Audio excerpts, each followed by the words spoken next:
C'est vrai qu'on avait le choix entre le président de la République, s'adresse aux Français, ou bite en bois. On ne s'en lasse pas. Il peut pas s'asseoir. Madame Tesser, bonsoir. Tessier. Je me présente, Raoul Bitembois. Taureau, ascendant cochon. J'ai lu votre livre avec le professeur Laborieux, Étoiles et molécules. On reste sur sa fin.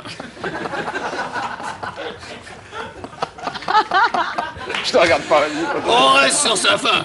C'est pas gentil. Vous avancez, il recule, bon ici c'est pas vraiment à faire corps. Et puis par moment, ça molécule un peu les mouches. Ah, Raoul Bitembois ne tourne pas autour du pot. C'est que moi aussi, je suis féru d'astrologie. Allez, regardez. Oui, j'ai le chapeau pointu. Ça vous va bien. Et je laisse à d'autres le soin de fournir le turlutut. D'ailleurs, si vous voulez voir mon martre, Raoul peut vous prêter son télescope magique. Là, c'est pour le coup que vous aurez des étoiles dans les yeux. Des trémolos dans la voix aussi. Et peut-être même des cernes bistres le lendemain matin. Normal. Entre astrologues, faut s'entraider. Tenez, malgré vos efforts, l'astrologie n'est pas encore enseignée à la Sorbonne. Ça peut vous consoler, le marc de café et les lignes de la pogne non plus. Mais en revanche, ça fait longtemps qu'elle est incarnée par les clients du roi Raoul, mon club de rencontre entre adultes consentants. Je mets en scène des cartes du 7e ciel. Monsieur Gildas peut vous le confirmer. Muni de son bâton, il joue souvent l'étoile du berger. C'est très libre chez moi. Hier encore, j'avais des versos et des rectos qui s'agitèrent. Jeu de mots. Obnubilé par... On n'avait pas compris. Obnubilé par Uranus. J'en ai déduit ma propre astrologie, oui. Attention, taureau ascendant gros porc, peut-être, mais Raoul n'est pas le dernier des camps. Deuxième jeu de mots. Vous lisez dans les étoiles, eh bien moi je lis dans les poils. Mais si, absolument. Et leur position, les uns par rapport aux autres. Et chez moi, chaque soir, les prévisions vont bon train. Ah oui, je viens. Je sens que je vais venir. Eh bien, prévision exacte. Tôt ou tard, ils finissent par arriver. Du coup, je vous propose, pas un bouquin, vous en avez déjà 3 qui sortent, mieux une vidéo. Les cartes du ciel du roi Raoul en images, commentées par vous. Je l'ai lu dans les poils, nos planètes vont se croiser. Ça m'inquiète beaucoup, là. Si, mon soleil a rendez-vous avec votre lune. Et votre lune n'est pas là et mon soleil attend. Sauf, d'après mes calculs, il devrait plus attendre longtemps. Merci de m'avoir écouté. Et voilà.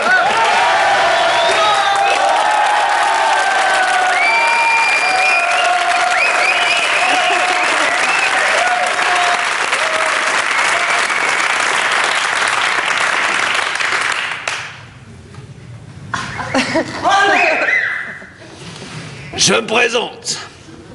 Raoul Bitembois. Taureau macho. Autrement dit, vous faites de la tauromachie, moi, du taureau machisme. Marie, je vous ai vu taurer. C'est mignon. Si. Non, c'est sympa. Pas à dire. D'autant que vous, c'est clair, vous êtes une femme. D'habitude, les gisquettes qui se risquent dans l'arène, c'est des espingouines.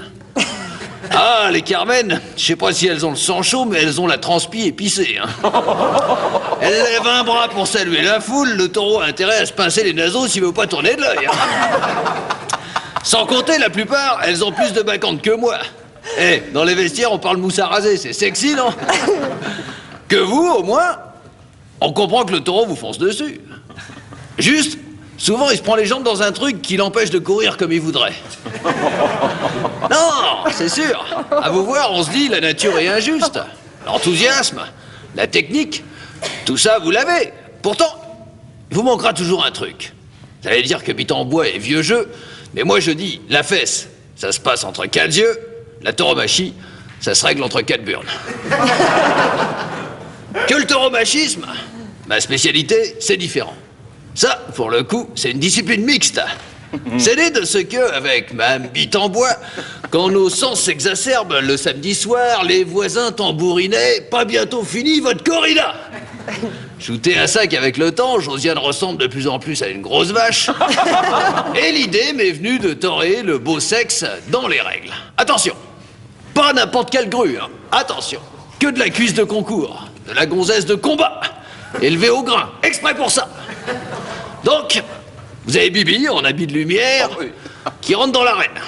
La bête, elle ne porte que son pelage. Et c'est comme dans la chanson... Toréador, ton cul n'est pas en or. Un œil noir te regarde. Je soutiens son regard. Et j'y lis que, je cite, l'amour m'attend. Sauf, la muleta est de couleur différente. Et c'est pas autour d'une épée qu'on l'enroule. Regardez. Non. On appelle ça une calbuta. Vous voyez? Ça, une femme digne de ce nom voit ça, et ben, elle y fonce tête baissée. Hein. C'est moi qui vous le dis. C'est son instinct. Notez aussi, dans le tauromachisme, il n'y a ni mise à mort, ni prélèvement de trophée. Non, chacun rentre chez soi avec ses oreilles et sa queue. Juste un détour par la salle de bain et la formule rituelle. Alors, heureuse. C'est sûr, comme corrida, c'est plus olé olé, comme on dit. Mais c'est pas moins dangereux que les taureaux, hein. Ça arrive qu'un cocu vienne au Renault. Là aussi, on risque des coups de corde. Eh oui. Devriez essayer une fois. Vous m'avez l'air bonne cavalière et je connais certains étalons que vous pourriez chevaucher. Accru. Vous ferez quelques tours de piste et après, comme on dit en espingouin, que Sara Sara. Allez, hasta luego.